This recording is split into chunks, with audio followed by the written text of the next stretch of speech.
সাল্লাল্লাহু আলাইহি ওয়াসাল্লামকে যদি অপমান করা হয়, রাসূলকে নিয়ে যদি কটু মন্তব্য করা হয়, এর প্রতিবাদের জন্য আমরা আছি না নাই? আওয়াজ দিয়ে বলতে হবে, আছি না নাই?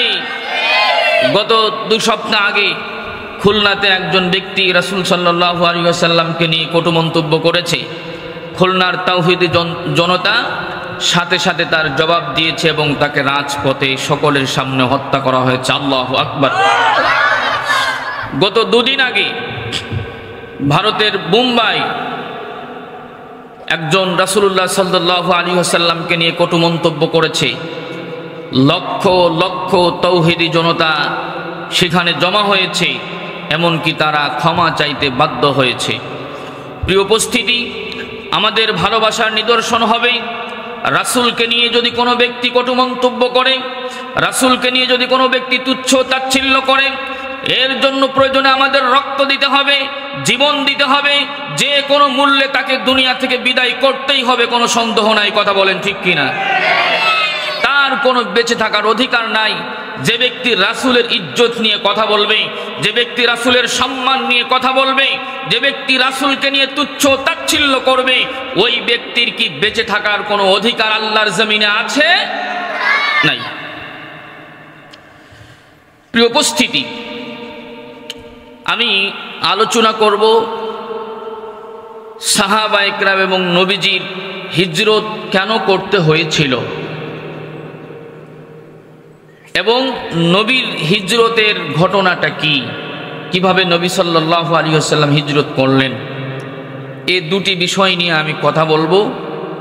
আল্লাহ তাআলা যেন আমাকে কথা বলার এবং আপনাকে শুনে বুঝে আমল করার তৌফিক দান করেন। সকলে বলছি আমিন। আর একটু জোরে বলছি আমিন, কারণ আপনারা একটু জোরে সাড়া শব্দ দিলে আমাদের সাহস কমে না বাড়ে? বাড়ে। একটু সাড়া শব্দ দিলে আমরা আরো সাহস পাবো ইনশাআল্লাহ। রাসূলুল্লাহ সাল্লাল্লাহু আলাইহি ওয়াসাল্লামের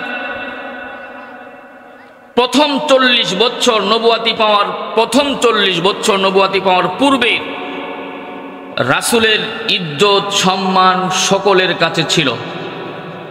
রাসূলকে আল আমিন উপাধি দেওয়া হয়েছিল, রাসূলকে সাদেক উপাধি দেওয়া হয়েছিল, সকলের নয়নের মণি ছিলেন।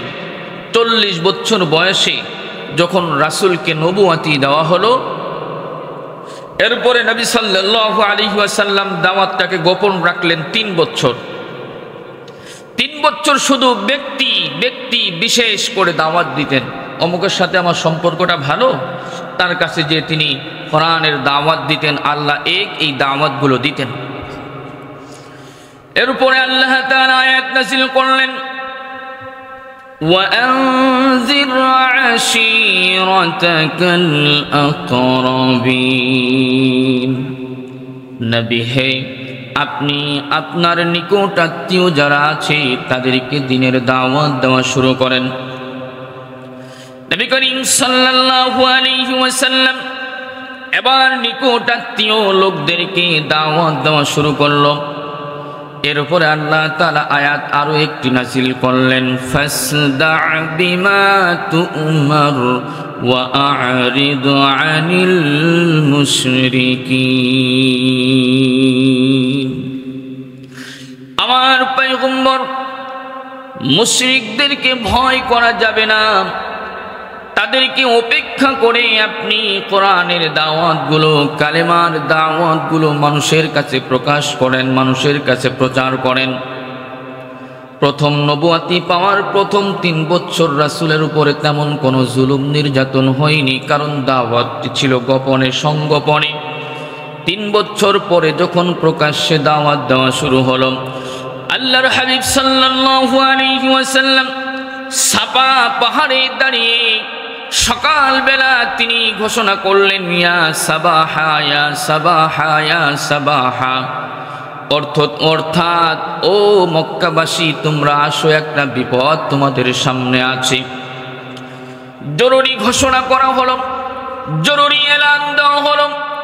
লোকেরা সব পঙ্গপালের মতো পাহাড়ের নিচে জমা হয়ে গেল। কি বলবে মুহাম্মদ, সেই অপেক্ষায় লোকেরা অপেক্ষমান। নবী সাল্লাল্লাহু আলাইহি ওয়াসাল্লাম বললেন, শোনো, আমি যদি বলি পাহাড়ের এপাশে একদল শত্রু বাহিনী ওত পেতে আছে তোমাদেরকে হত্যা করার জন্য, আক্রমণ করার জন্য, তোমরা কি আমার কথা বিশ্বাস করবে? সকলে সমৎসরে এক বাক্যে বলল, হ্যাঁ, কেন নয়। নবী বললেন, কেন বিশ্বাস করবে? সকলে বলল, আমরা আমাদের বিগত জীবনে কোনোদিন তোমাকে মিথ্যা কথা বলতে দেখি নাই, অতএব আজও তুমি মিথ্যা কথা বলবে না। এবার নবী বললেন, শোনো, যদি বিষয়টি এমন হয়, আমি তোমাদেরকে এমন আযাবের ভয়াবহতা শোনাই, যে আযাব হলো জাহান্নামের আযাব। তোমরা যদি আল্লাহর আযাবকে যদি তোমরা ভয় করো, তাহলে আমাকে নবী হিসাবে মেনে নাও, আল্লাহকে এক হিসাবে মেনে নাও। সকলে পড়ো, লা ইলাহা ইল্লাল্লাহু মুহাম্মাদুর রাসূলুল্লাহ। নবী সাল্লাল্লাহু আলাইহি ওয়াসাল্লাম যখন দাওয়াত দিলেন, প্রতিবাদ করল একজন ব্যক্তি, তার নাম হলো আবু লাহাব। আবু লাহাব দাঁড়িয়ে চিৎকার করে বলল, তাব্বাল্লাকা ইয়া মুহাম্মদ। আরেকটা তাফসিরে কুরতুবির মধ্যে এসেছে, আবু লাহাবের হাতের মধ্যে ছিল পাথর, পাথর নিক্ষেপ করলো আর বলল, মুহাম্মদ তুমি ধ্বংস হও। আলিহাতানা জামাতানা, এই জন্য কি তুমি আমাদেরকে এখানে জমা করেছো, একত্রিত করেছো? আমাদের পুরা সকালটাই তুমি নষ্ট করে দিয়েছ। তোমার কি খেয়ে কোনো কাজ নাই? এমন দাওয়াত তুমি আমাদেরকে দিলা যার কোনো মর্ম নাই, যার কোনো সত্যতা নাই। নবীজির মনটা বেজার হয়ে গেল। আল্লাহ এবার ঘোষণা করলেন, তাব্বাত ইয়াদা আবি লাহাবিন ওয়া তাব।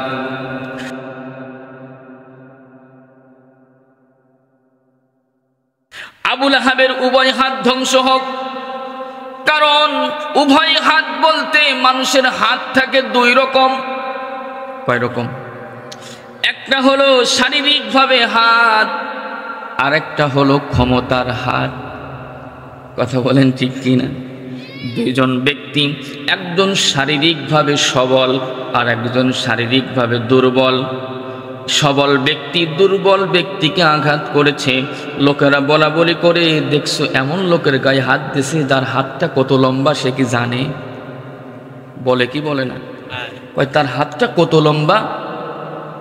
আসলে কি আমাদের চেয়ে কি তার হাত 2-4 হাত 2-3 ইঞ্চি লম্বা? আমাদের হাতের মতোই তার হাত, কিন্তু এটি হলো ক্ষমতার হাত। আল্লাহ তাআলা বললেন, শোনো, আবু লাহাবের হাত ধ্বংস হবে, তার শারীরিক হাত ধ্বংস হবে, ক্ষমতার হাত ধ্বংস হবে। আসলে ধ্বংস হয়েছে কি হয় নাই? নবীকে গালি দিয়েছে, নবীর গায়ে আঘাত করেছে, ধ্বংস হয়েছে। নবীর ওয়ারিসদেরকে যারা গালি দেয়, নবীর ওয়ারিসদেরকে যারা ফাঁসির মঞ্চে উঠায়, নবীর ওয়ারিসদেরকে যারা জুলুম করে, তাদের ধ্বংস আছে না নাই? তাদের ক্ষমতার হাতও ধ্বংস, নিজেদের হাতও ধ্বংস। কথা বলেন ঠিক কিনা? কত কিছু সাজিয়েছিল, সেনাপ্রধান নিজের, র্যাব প্রধান নিজের, পুলিশ প্রধান সব কিছু নিজের, এমনভাবে সাজিয়েছে, মনে করেছে যতদিন বেঁচে থাকি ক্ষমতার মসনদে বসে থাকবো, কেউ সরাতে পারবে না। কুলিল্লাহুম্মা মালিকাল মুলকি তুতিল মুলকা মান তাশাউ وتنزع الملك ممن تشاء وتعز من تشاء وتذل من تشاء। সে সব কিছু সাজিয়ে নিয়েছিল, কিন্তু আল্লাহ চাইলেন না। আল্লাহ তাআলা না চাওয়ার কারণে সব কিছু রেখে পালাতে বাধ্য হয়। কথা বলেন ঠিক কিনা? আমার ভাইয়েরা, বন্ধুরা, আল্লাহর হাবিব সাল্লাল্লাহু আলাইহি ওয়াসাল্লাম এবার খুশি হয়ে গেলেন, আবু লাহাবের ধ্বংস নিশ্চিত হবে। আমার ভাইয়েরা, বন্ধুরা, নবী করিম সাল্লাল্লাহু আলাইহি ওয়াসাল্লাম দাওয়াত দেওয়া শুরু করলেন। দাওয়াত চলতেছে। শত্রুতা কমছে নাকি বাড়ছে? দাওয়াত যত বাড়ছে শত্রুতাও তত বাড়ছে। দাওয়াতের গতি যত বাড়ে শত্রুতার গতিও তত বাড়ে। সাহাবায়ে কেরামের প্রতি জুলুম শুরু হয়ে গেল, অত্যাচার শুরু হয়ে গেল। সাহাবায়ে কেরাম হযরতে বেলালের গলায় রশি দিয়া মরুভূমির মাঝে টানতে টানতে নিয়ে যাওয়া হয়। হযরতে খাব্বাবের উপরে জুলুম করা হয়, হযরতে খুবাইবের উপর জুলুম করা হয়, হযরতে সুমাইয়া রাদিয়াল্লাহু তাআলা আনহাকে শহীদ করা হয়, হযরতে খাব্বাবের আব্বা তাকে শহীদ করা হয়। এইভাবে সাহাবায়ে কেরামের উপরে জুলুম চলছে। নবী করিম সাল্লাল্লাহু আলাইহি ওয়াসাল্লাম উকাদ মুজান্না এই মেলাগুলোতে এবং হজের সময়গুলোতে প্রত্যেকটা তাঁবুর কাছে যেতেন আর বলতেন, আমাকে একটু আশ্রয় দাও এবং আমি যেই কালিমা নিয়ে এসেছি আমার কালিমাটা পড়ো, আমাকে নবী হিসাবে মানো, আল্লাহকে এক হিসাবে মেনে নাও, আমাকে একটু আশ্রয় দাও। প্রত্যেকটা গোত্রের কাছে তাদের তাঁবুতে প্রবেশ করে করে করে করে নবী করিম সাল্লাল্লাহু আলাইহি ওয়াসাল্লাম দীর্ঘ 10টি বছর মানুষকে বলেছেন, আমাকে একটু আশ্রয় দাও, কারণ আমি যেখানে আছি আমার জানের কোনো নিরাপত্তা নাই, আমার অনুসারীদের কোনো নিরাপত্তা নাই, অতএব আমাকে একটা আশ্রয় জায়গা দাও এবং আমার কিছু অনুসারী হয়ে যাও, তাহলে গোটা পৃথিবীর চিত্রটাকে আমি পাল্টে দিতে পারি। আল্লাহু আকবার। আমার ভাইয়েরা বন্ধুরা, নবী করিম সাল্লাল্লাহু আলাইহি ওয়াসাল্লাম রাতের আধারে মানুষকে দাওয়াত দিতেন, আর পাশে আবু লাহাব আবু জাহেল ওই লোকদেরকে বুঝাতো, শোনো মুহাম্মদ হলো বদ্ধ পাগল। নাউজুবিল্লাহ বলবেন না? আচ্ছা, আমার কথা কি বুঝেন? তা কথা বলেন না কেন? নাউজুবিল্লাহ জোরে বলেন। বুঝাতো মুহাম্মদ হলো একজন জাদুকর, অতএব মুহাম্মাদের কথা মানা যাবে না, মুহাম্মদকে কালারিং করতে হবে। তাদের টার্গেট হলো মুহাম্মদকে লোকজনের কাছে কালারিং করতে হবে। আর বর্তমান আবু জাহেল আর আবু লাহাবের দল যারা ছিল তাদের টার্গেট ছিল আলেম উলামাকে মানুষের কাছে কালারিং বানাতে হবে। কথা বলেন ঠিক কিনা? আমার ভাইয়েরা বন্ধুরা, আলেম উলামাদেরকে কালারিং করা হয়েছে, আল্লামা মামুনুল হককে নারী দিয়ে কালারিং করা হয়েছে, আল্লামা দেলাওয়ার হোসেন সাইদি সাহেবকে নারীর মামলা দিয়ে গ্রেফতার করা হয়েছে, আল্লাহর বান্দা চলে গেছে। এইভাবে করে আলেম উলামাদেরকে জঙ্গি বলে বিভিন্ন ট্যাগ লাগিয়ে বিভিন্ন অপবাদ দিয়ে যারা ধ্বংস করেছে আবু লাহাবের মতো তাদের ধ্বংস নিশ্চিত। আমার ভাইয়েরা বন্ধুরা, খুব মনোযোগ সহকারে কথাগুলি শোনার অনুরোধ করছি, বোঝার অনুরোধ করছি। আল্লাহর হাবিবকে দাওয়াত দিত আর আবু লাহাব আর আবু জেহেল বাধা দিত। একটা পর্যায়ে এমন হয়ে গেল নবী করিম সাল্লাল্লাহু আলাইহি ওয়াসাল্লামের উপর জুলুম আর নির্যাতনের মাত্রা বেড়ে গেল, সাহাবায়ে কেরামের প্রতিও জুলুম আর নির্যাতনের মাত্রা বেড়ে গেল। কারণ এই দাওয়াতের, এই কালিমার দাওয়াত যেই দিয়েছে, হাকিকিভাবে যেই দিয়েছে, তাদের উপরেই জুলুম আসছে কি আসে না? কালিমার কথা যেই ব্যক্তি বলেছে তার উপরে জুলুম এসেছে। কথা বলেন ঠিক কিনা? আপনি কালিমার শুধু শাব্দিক দাওয়াত দিয়ে যাবেন, কোনো কিছু হবে না আপনাকে সকলে গলায় জড়িয়ে নেবে, বুকে জড়িয়ে নেবে, আদর করবে, মেহমানদারি করবে। কিন্তু যখন আপনি কালিমার অর্থর দাওয়াত দিবেন, কালিমার হাকিকি যখন বুঝাবেন, তখন আপনার শত্রু দাঁড়িয়ে যাবে। কথা বলেন ঠিক কিনা? রাসূলের মতন চরিত্র কি আমাদের বাংলাদেশে 2-4 জন আছে? কথা বলেন না? আছে কেউ? রাসূলের মতন চেহারাবান আমার বাংলাদেশে 2-1 জন আছে? নাই। রাসূলের যেমন ছিল চেহারা, যেমন ছিল চরিত্র, তেমন ছিল কথার মাধুর্য, এত কিছু হওয়া সত্ত্বেও রাসূল যখন কালেমার কথা বলেছেন, রাসূলের উপরে জুলুম করা হয়েছে। সাহাবায়ে কেরাম যখন কালেমার কথা বলেছেন, তাদের উপরে জুলুম করা হয়েছে। তাবেঈন যারা যখন কালেমার কথা বলেছেন, তাদের উপরে জুলুম করা হয়েছে। আইম্মায়ে মুজতাহিদিন ইমাম আবু হানিফা যখন আল্লাহর বিধানের কথা বলেছেন, আল্লাহর খিলাফতের কথা বলেছেন, তখন তাকে কারাগার বরণ করতে হয়েছে। আল্লামা সাইদির মতো ইমাম আবু হানিফাকেও কারাগার থেকে তার লাশ বের করা হয়েছে। আল্লাহু আকবার। কথা বলেন ঠিক কিনা? আওয়াজ দিয়ে বলেন ঠিক কিনা? ইমামে আযম আবু হানিফা রাহমাতুল্লাহ আলাইহি তার লাশটা কারাগার থেকে বের হয়েছে, জুলুম করা হয়েছে। ইমাম আহমদ ইবনে হাম্বল রাহমাতুল্লাহি আলাইহি তার উপর জুলুম করা হয়েছে, নির্যাতন করা হয়েছে, শাহাদাত বরণ করেছেন। ইমাম শাফি রহমতুল্লাহ আলাইহি তার উপর জুলুম করা হয়েছে, নির্যাতন করা হয়েছে। কেন? কালিমার কথা যেই বলেছে, আলা লাহুল খালক ওয়াল আমরু, সৃষ্টি যার, আইন চলবে। বুঝেন নাই? সৃষ্টিকার, আরো জোরে, সৃষ্টিকার। আব্রাহাম লিঙ্কন আসমান সৃষ্টি করছে, লেনিন জমিন সৃষ্টি করছে, কার্ল মার্কস পাহাড় পর্বত সৃষ্টি করেছে। আসমান সৃষ্টি করেছেন কে? আরো আওয়াজ দিয়ে, জমিন সৃষ্টি করেছেন কে? পাহাড় পর্বত নদী নালা মানব জাতি সৃষ্টি করেছেন কে? যে আল্লাহ তাআলা সবকিছু সৃষ্টি করেছেন, মানুষকে সৃষ্টি করেছেন। অতএব এই জমিনে হুকুম চলবে, বিধান চলবে কার? আল্লাহর। বিধান চলবে কার? আল্লাহর। আজকে কি আল্লাহর বিধান চলছে? আজকে আল্লাহর বিধান চলছে? আমি যদি বলি লা ইলাহা ইল্লাল্লাহ, আল্লাহ ছাড়া কাউকে মানি না, আল্লাহ ছাড়া কাউকে মানি না, আপনি অর্থ করতে পারেন আল্লাহ ছাড়া কারোর কাছে সেজদা দিই না। অর্থ এখানেই শেষ নয়। লা ইলাহা ইল্লাল্লাহর অর্থ হলো আল্লাহ ছাড়া কারুর আইন মানি না, কারুর বিধান মানি না। যদি এই কথাটা কোনো ব্যক্তি যখন বলবে, তার উপরে জুলুম আর নির্যাতন আছে না নাই? আল্লাহ ছাড়া কারুর বিধান মানি না, চোর ধরলে হাত কাটতে হবে, বিধান দিয়েছেন কে? আর ভাই একটু কথা বলেন না, আমি কিন্তু কথা বলে মজা পাচ্ছি না, আপনারা একটু আগে চলে আসেন সামনে। লা ইলাহা ইল্লাল্লাহ, লা ইলাহা,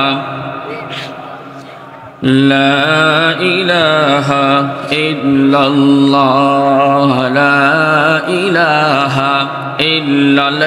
আগে চলে আসেন না ভাই, আমার সাথে কারোর কোনো শত্রুতা আছে? জায়গা জমি নিয়ে কোনো মারামারি আছে? একটু আগায় চলে আসেন, কথা হবে ইনশাআল্লাহ। আগায় চলে আসেন, এই সামনে আগায় চলে আসেন, আগায় চলে আসেন। আমার ভাইয়েরা, বন্ধুরা, নবী কেন হিজরত করলেন? সাহাবায়ে কেরাম কেন হিজরত করলেন? এই হিজরত করার পিছনে হলো তাদের বক্তব্য ছিল আল্লাহ ছাড়া কারোর হুকুম মানি না, আল্লাহ ছাড়া কাউকে সেজদা করতে পারি না, আল্লাহ ছাড়া কারোর বিধান মানি না। এইভাবে যখন স্লোগান দিল, মক্কার মুশরিকরা যখন বুঝলো, তখন তারা বুঝে ফেললো যে আসলে মুহাম্মদ যেই দাওয়াত দিচ্ছে এটা ছোটখাটো কোনো দাওয়াত নয়। মুহাম্মাদের উপর জুলুম করা শুরু হয়ে গেল। আমার ভাইয়েরা, বন্ধুরা, মিশরের একজন বিখ্যাত তাফসীর কারক, একজন লেখক, সাইয়্যিদ শহীদ কুতুব রহমতুল্লাহি আলাইহি, যিনি তাফসীর ফি জিলালিল কোরআন, বড় বিশাল একটা তাফসীর লিখেছেন। মালিম ফি তারিক একটি কিতাব লিখেছেন, যার কারণে তাকে কারাগারে নেওয়া হয়েছে। তৎকালীন জালেম শাসক জামান নাসির তাকে ফাঁসির আসামি করা হয়েছে, তাকে ফাঁসির কাস্টে ঝুলানো হবে। এবার তাকে ফাঁসির কাস্টে ঝুলানোর কিছুক্ষণ পূর্বে জেলখানা মসজিদের ইমাম সাইয়্যিদ কুতুব শহীদের কাছে গিয়েছে। সাইয়্যিদ কুতুব শহীদ বললেন, হযরত আপনি এখানে আগমন করলেন, বিষয়টা কি? ইমাম সাহেব বললেন, আমি আপনাকে কালেমা পড়াতে এসেছি। সাইয়্যিদ কুতুব বললেন, এই কালেমা পড়ালে আপনার লাভটা কি? ইমাম সাহেব বললেন, কালেমা পড়ালে আমি অতিরিক্ত কিছু ভাতা পাবো, নির্ধারিত বেতনের চেয়ে আমি অতিরিক্ত কিছু বেতন বেশি পাবো, বোনাস পাবো, এই জন্য আমি আপনাকে কালেমা পড়াতে এসেছি।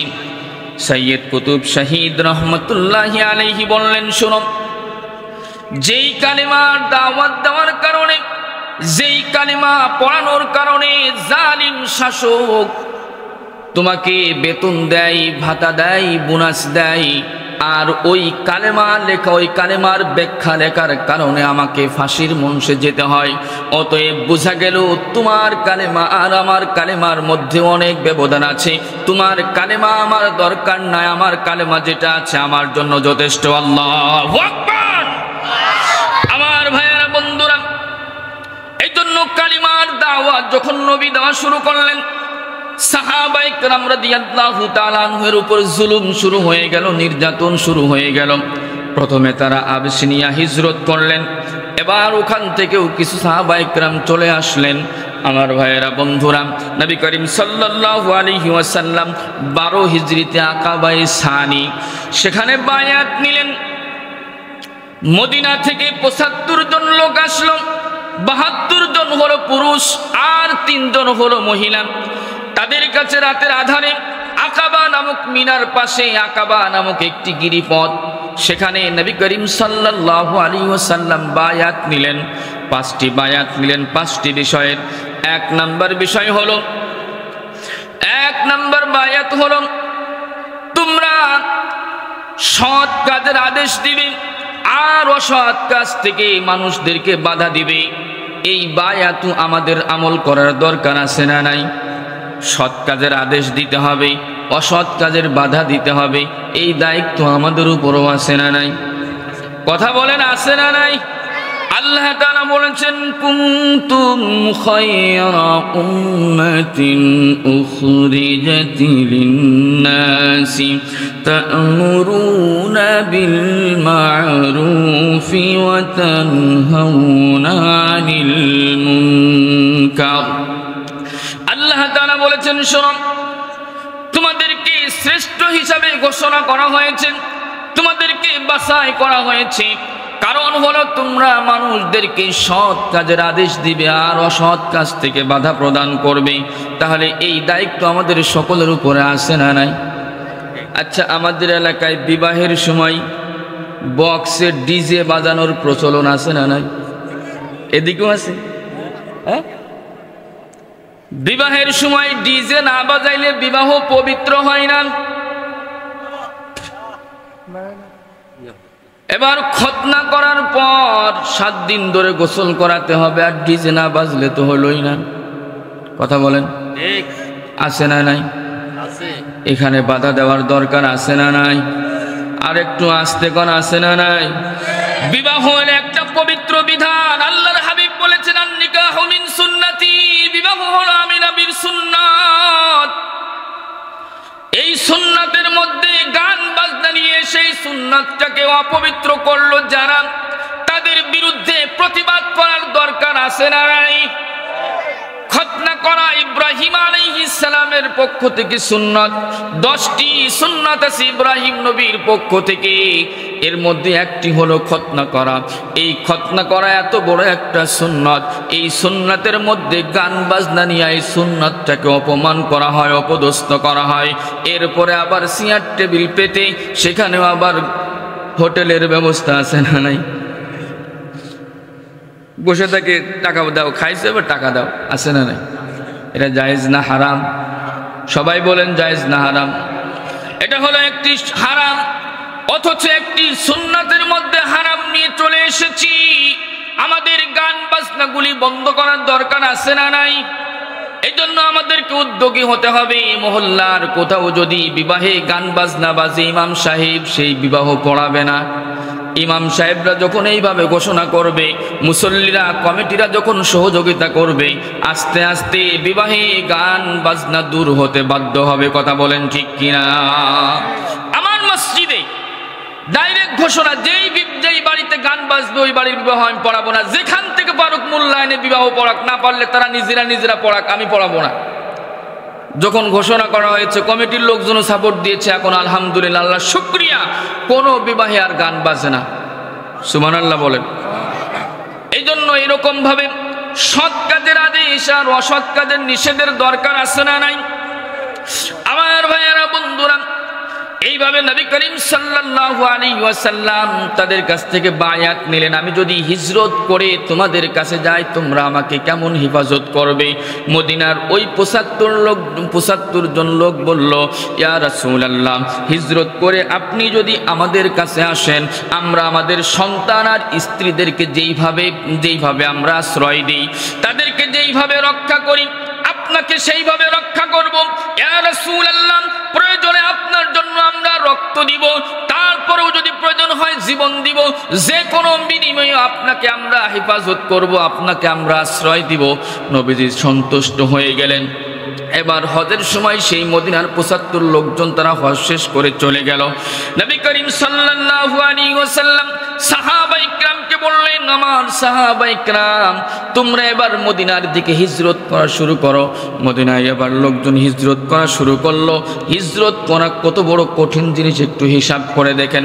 হিজরত করার অর্থ হলো আমার সমস্ত ব্যবসা ফেলে রেখে চলে যেতে হবে, আমার সমস্ত বাগ বাগিচা, খেজুর বাগিচা, আঙ্গুর বাগিচা ফেলে আমাকে রেখে চলে যেতে হবে, মাকে বাবাকে রেখে চলে যেতে হবে, আমার সন্তানকে রেখে চলে যেতে হবে, ব্যবসা বাণিজ্য সব কিছু রেখে চলে যেতে হবে।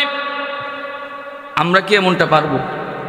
হ্যাঁ, আজ সাহাবায়ে কেরাম ব্যবসা ছেড়ে হিজরত করে ঈমান হিফাজতের জন্য মদিনায় চলে গিয়েছে, আর আমরা এমন মুসলমান ব্যবসার কারণে নামাজ পড়তে পারি না।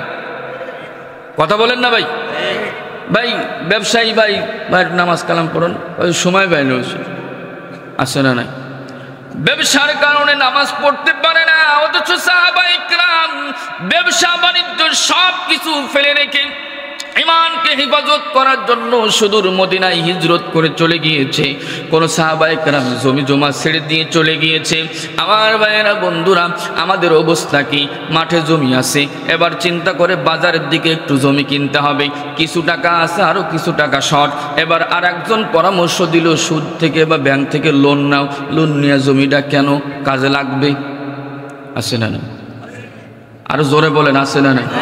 আচ্ছা, সুদ আমাদের এলাকায় মনে হয় এই এলাকায় নাই, কিস্তি এলাকায় মনে হয় নাই।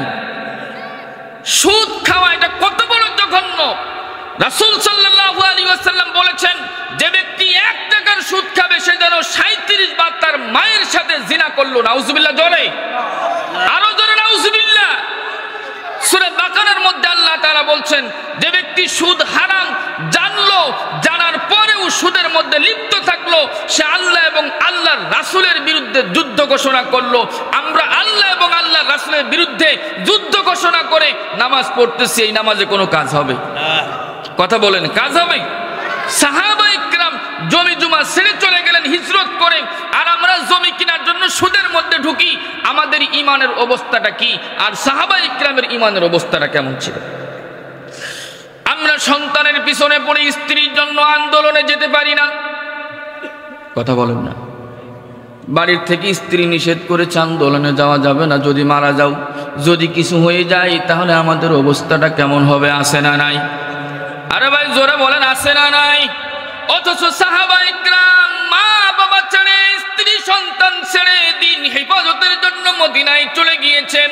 আর আমাদের অবস্থা এমন, সন্তানের মহব্বতে পড়ে, স্ত্রীর মহব্বতে পড়ে সামান্য একটু ইসলামের আন্দোলনে যেতে পারি না, সামান্য একটু মিছিল মিটিংয়ে যেতে পারি না, সময় পাই না। আমাদের ঈমানের অবস্থা কি আর তাদের ঈমান কেমন ছিল? সাহাবীদের মধ্যে একজন সাহাবীর কথা আমি আপনাদেরকে একটু শোনাই। আবু সালামা নাম। রাসূল যখন বললেন, শোনো, এবার তোমরা মদিনায় হিজরত করতে পারো, মদিনায় আমাদের আশ্রয় দেওয়ার জায়গা পাওয়া গিয়েছে। সাহাবায়ে কেরামের মধ্যে আবু সালামা রাদিয়াল্লাহু তাআলা আনহু তিনি তার স্ত্রীকে নিয়ে রাতের আধারে পরামর্শ বসলেন। শোনো, মক্কাতে আমাদের যে অবস্থা, মক্কায় আমরা থাকতে পারবো না, চলো আমরা দুজন আর আমাদের ছোট্ট সন্তান সালামা, তাকে নিয়ে আমরা রাতের আধারে হিজরত করে চলে যাই। আমাদের ব্যবসা বাণিজ্য জমি জাতি যা কিছু আছে সব কিছু পড়ে থাক, আমরা আমাদের ঈমানটাকে নিয়ে ঈমান হিফাজতের জন্য, ইসলামের হিফাজতের জন্য আমরা সুদূর মদিনায় চলে যাই। স্বামী স্ত্রী পরামর্শ করলাম। এবার ওই রাতে, গভীর রাতে তিনজনে চলা শুরু করলো। সালামা সন্তানটা মাত্র 1 বছর বয়স, ওই সন্তান নিয়ে গভীর রাতে মদিনার পানে রওনা হয়েছে। কিছু দূর যাওয়ার পরে লোকজনের টের পেয়ে গিয়েছে। এবার আবু সালামার স্ত্রী উম্মে সালামা, তার বংশের লোকজন এসেছেন, এসে ডাক দিয়ে বলে, ওগো আবু সালমান, তুমি যেখানে ইচ্ছা সেখানে যেতে পারো, আমরা তোমাকে বাধা দিব না, কিন্তু আমাদের মেয়েকে তোমার সাথে আমরা যেতে দিব না, আমাদের মেয়েকে রেখে যেতে হবে। এবার আবু সালামার বংশের লোকজন সেখানে চলে এসেছে, এসে বলল, ওগো আবু সালমান, তুমি যেখানে খুশি সেখানে চলে যাও, তোমার চোখ যেদিকে যায় তুমি সেদিকে চলে যাও, আমাদের কোনো আফসোস নাই, কিন্তু আমাদের বংশের ছোট বাচ্চাটাকে আমরা তোমার সাথে যেতে দিব না। ছোট্ট বাচ্চাটাকে কেড়ে নেওয়া হলো। এবার উম্মে সালামার বংশের লোকজন উম্মে সালামাকে কেড়ে নিয়ে তারা বাড়ি চলে গেল। আর আবু সালামা চোখের পানি ফেলতে ফেলতে মক্কা থেকে মদিনার দিকে মদিনার পানে রওনা করলো। সন্তান রেখে যাওয়ার কত বড় মায়া, স্ত্রীকে রেখে যাওয়া, সম্পদ রেখে যাওয়ার কত বড় মায়া, এই সমস্ত দেওয়া সব কিছু বাদ দিলেন। এমনকি তিনি তার গায়ে যত গোশত ছিল অর্ধেকে কমে চলে আসলো, একেবারে তিনি কাবু হয়ে গেলেন, তিনি পাগলিনী হয়ে গেলেন। 1 বছর পরে তার বংশের লোকজনে যখন দেখলো লোকটি তো মারা যাবে, মেয়েটি মারা যাবে, অতএব তাকে দাও, মদিনায় পাঠিয়ে দাও। 1 বছর পরে তিনি হিজরত করে মদিনায় চলে গেলেন। আল্লাহু আকবার। আমার ভাইয়েরা, বন্ধুরা, সাহাবায়ে কেরাম সকলেই হিজরত করে চলে গেলেন। মাত্র 3 জন থাকলেন। একজন হলো হযরতে আলী রাদিয়াল্লাহু তাআলা, আর দ্বিতীয় জন হযরত আবু বকর, আর তৃতীয় জন হলো রাসূলুল্লাহ সাল্লাল্লাহু আলাইহি ওয়াসাল্লাম। মাত্র 3 জন বাকি আছে মক্কাতে, আর সকল মুসলমান পুরুষ তারা মদিনায় হিজরত করে চলে গিয়েছে। আল্লাহর হাবিব সাল্লাল্লাহু আলাইহি ওয়াসাল্লাম আবু বকরকে বলেছিলেন, ওগো আবু বকর, যে কোনো সময় আমাদেরকে হিজরত করতে হতে পারে, তুমি প্রস্তুত থাকবা। হযরতে আবু বকর রাদিয়াল্লাহু তাআলা 2টা উটকে যত্ন করে রাখলেন, হেফাজত করে রাখলেন। আর আব্দুল্লাহ ইবনে উরাইকিত, যিনি মদিনার পথ ভালো চিনতেন, তাকেও বলে রাখলেন, আমাদের সাথে রেডি থেকো, যত পারিশ্রমিক লাগে তোমাকে দিব, তুমি আমাদেরকে পথ দেখিয়ে মদিনায় নিয়ে যাবে। আমার ভাইয়েরা, বন্ধুরা, এবার মক্কার লোকজনে দেখল সমস্ত মুসলমান হিজরত করে মদিনায় চলে গিয়েছে। এবার যদি মুহাম্মদ সেখানে চলে যায়, মুহাম্মদ যদি সেখানে চলে যায়, মদিনার লোকদেরকে নিয়ে সুসংগঠিত একটি দল করে ফেলবে, যা আমাদের জন্য বিপজ্জনক হবে। কারণ মদিনা দিয়ে আমরা সিরিয়ায় ব্যবসা করতে যাই, মুহাম্মদ যে যদি মদিনায় একটা দল সংগঠিত করে ফেলে, ওই পথ দিয়ে ব্যবসা বাণিজ্য করাটা আমাদের জন্য বড় কষ্ট হয়ে যাবে, আমাদের জন্য ঝামেলা হয়ে যাবে। অতএব আমরা যে কোনো মূল্যে, ঠান্ডা পানি এখানে দেশে কেন, হ্যাঁ একটু গরম পানি,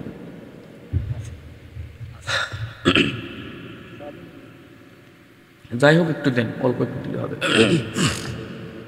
অতএব যে কোনো মূল্যে মুহাম্মদ যেন আমাদের এলাকা থেকে যেতে না পারে, মুহাম্মদকে হত্যা করতে হবে, অথবা যে কোনো একটা কিছু করতে হবে। দারুন নাদওয়া, তৎকালীন জামানার সংসদ ভবনের নাম হলো দারুন নাদওয়া। সংসদ ভবনের নাম কি?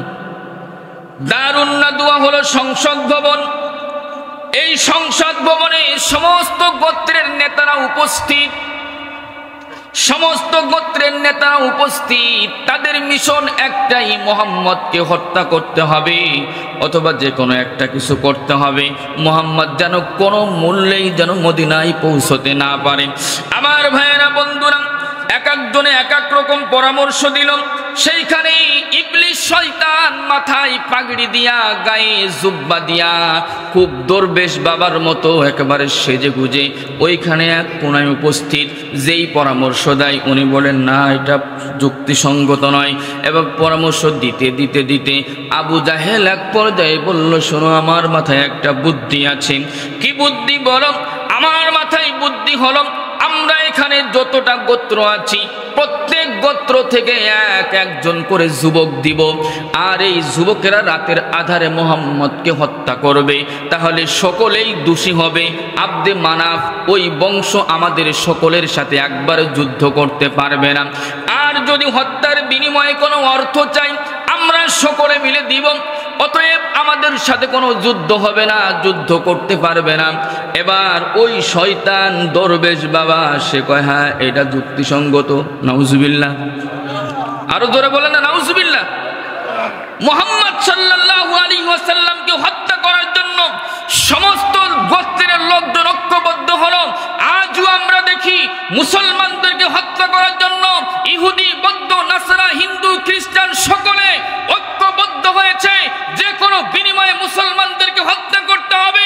ফিলিস্তিনে মুসলমানদের উপর জুলুম চলছে, আরাকানে মুসলমানদের উপর জুলুম চলছে, কাশ্মীরে মুসলমানদের উপর জুলুম চলছে। সকলে মিলে ঐক্যবদ্ধভাবে করছে, কথা বলেন ঠিক কিনা? কিন্তু অত্যন্ত দুঃখের বিষয়, অত্যন্ত পরিতাপের বিষয়, আমরা মুসলমানেরা বিভিন্ন দলে বিভক্ত, কথা বলেন ঠিক কিনা? আল্লাহ তাআলা বলেছেন সূরা শূরা 17-13 নম্বর আয়াতের মধ্যে আল্লাহ তাআলা বলছেন, শারআ লাকুম মিনাদ-দীনি মা ওয়াসসা বিহি নূহান ওয়াল্লাযী আওহায়না ইলাইকা ওয়া মা ওয়াসাইনা বিহি ইব্রাহীমা ওয়া মূসা ওয়া ঈসা আন আকিমুদ-দীনা ওয়া লা তাতাফাররাকু। আল্লাহু আকবার। আমার ভাইয়েরা, বন্ধুরা, আল্লাহ তাআলা বড় চমৎকার করে বলছেন, শোনো ওহে দুনিয়ার মানুষ, দিন কায়েমের ক্ষেত্রে তোমরা বিভিন্ন দলে বিভক্ত হইও না, বিভিন্ন দলে বিভক্ত হইও না। অথচ আজ আমরা দিন কায়েমের ক্ষেত্রে দেখছি আমরা বিভিন্ন দলে বিভক্ত হয়ে গিয়েছি, কথা বলেন ঠিক কিনা? আমার ভাইয়েরা, বন্ধুরা, কথা আর বাড়াতে পারছি না। সকল ঐক্যবদ্ধ সিদ্ধান্ত নিল মুহাম্মদ সাল্লাল্লাহু আলাইহি ওয়াসাল্লামকে হত্যা করা হবে। সকলের চূড়ান্ত সিদ্ধান্ত অনুযায়ী গভীর রাতে মুহাম্মদুর রাসূলুল্লাহর ঘরটাকে ঘেরাও করে রেখেছে। এদিকে জিবরাইল আসলেন, ইয়া রাসূলুল্লাহ, ইয়া হাবিবাল্লাহ, সকলে উন্মুক্ত তরবারি হাতে নিয়ে আপনার ঘরের চারপাশে দাঁড়িয়ে আছেন, আপনাকে হত্যা করবে। ইয়া রাসূলুল্লাহ, ইয়া হাবিবাল্লাহ, এই গভীর রাতে আপনি বের হয়ে যান, হিজরত করার জন্য মদিনার পানে রওনা শুরু করে দেন। আমার ভাইয়েরা, বন্ধুরা, ঘরের চারপাশে লোকজন, এই ঘরের চারপাশে লোকজন থাকা সত্ত্বেও আল্লাহ বলছেন, ওগো মুহাম্মদ, তুমি হিজরত করে এখান থেকে বের হয়ে যাও। আমার ভাইয়েরা, বন্ধুরা, সূরা ইয়াসিনের 9 নম্বর আয়াতে কারিমা তেলাওয়াত করেছি।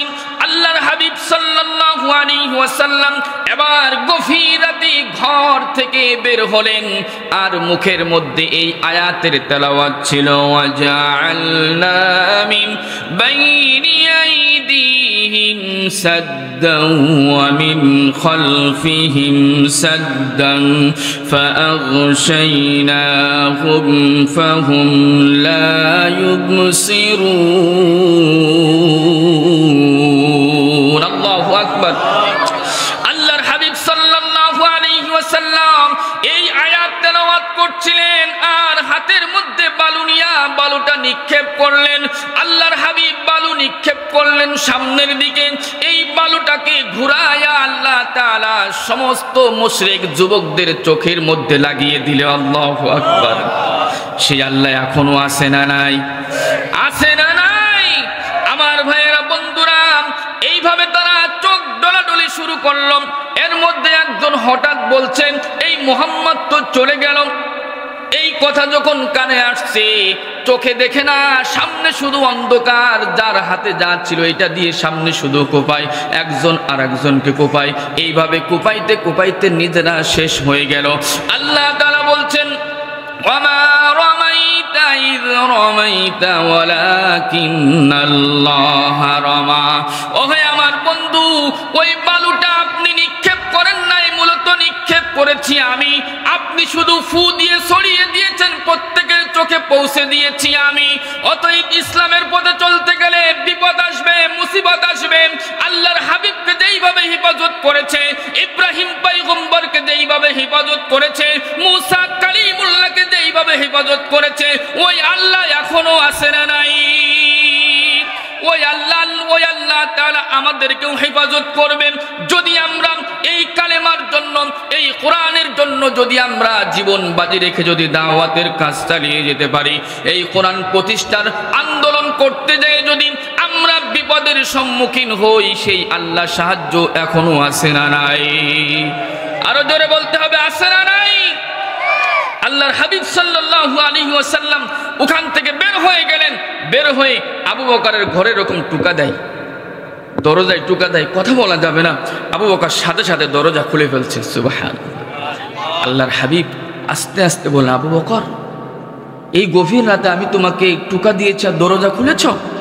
বলে, ইয়া রাসূলুল্লাহ, যেদিন আপনি আমাকে বলেছেন হিজরতের জন্য প্রস্তুত থাকতে, আল্লাহর কসম, ওয়াল্লাহি আল্লাহর কসম, সেদিন থেকে আজ পর্যন্ত আমি আবু বকর একটা রাতের জন্য বালিশের সাথে মাথা লাগাই নাই। আল্লাহু আকবার। হযরত আবু বকর রাদিয়াল্লাহু তাআলা রাসূলের সাথে চলে আসলো গারে হীরা, সৌর পর্বতে। এই সৌর পর্বতে এসে রাসূলুল্লাহ সাল্লাল্লাহু আলাইহি ওয়াসাল্লাম 3 দিন সেখানে ছিলেন। মুশরিকরা একেবারে কাছাকাছি চলে আসলো। আবু বকর বললেন, ইয়া রাসূলুল্লাহ, তারা তো নিচের দিকে তাকালে আমাদেরকে দেখে ফেলবে। আল্লাহ রাসূল বললেন, শোনো। আল্লাহ রাসূল বললেন, শোনো আবু বকর, ওই ব্যক্তি সম্পর্কে কি ধারণা? যার তৃতীয় জন হলো আল্লাহ। আল্লাহ আমাদের সাথে আছে, আমাদের কোনো বিপদ নাই। আল্লাহ তার সাথে আছে, তার কিসের বিপদ? অতএব আমরা বলতে চাই, আল্লাহ আমাদের সাথে আছেন, আল্লাহ আমাদের সাথে আছেন। আমরা কোনো বিপদকে পরোয়া করি না, আমরা কোনো মুসিবতকে পরোয়া করি না, আমরা কোনো জুলুমকে পরোয়া করি না। আমরা নির্দ্বিধায় আল্লাহ দ্বীন প্রতিষ্ঠার জন্য তৈরি আছি না নাই? আল্লাহ তাআলা বুঝার তৌফিক দান করেন। যে কথাগুলি বলেছি আল্লাহ তাআলা আমাকে সহ আমাদের সকলকে এই কথাগুলির উপর আমল করার তৌফিক দান করেন। আমাদের সকলকে আল্লাহর জমিনে আল্লাহর দ্বীন প্রতিষ্ঠার জন্য আমাদের সকলকে অগ্রণী ভূমিকা পালন করার তৌফিক দান করেন। আর একটু জোরে বলছি আমিন। আসসালামু আলাইকুম ওয়া রাহমাতুল্লাহি ওয়া বারাকাতুহু।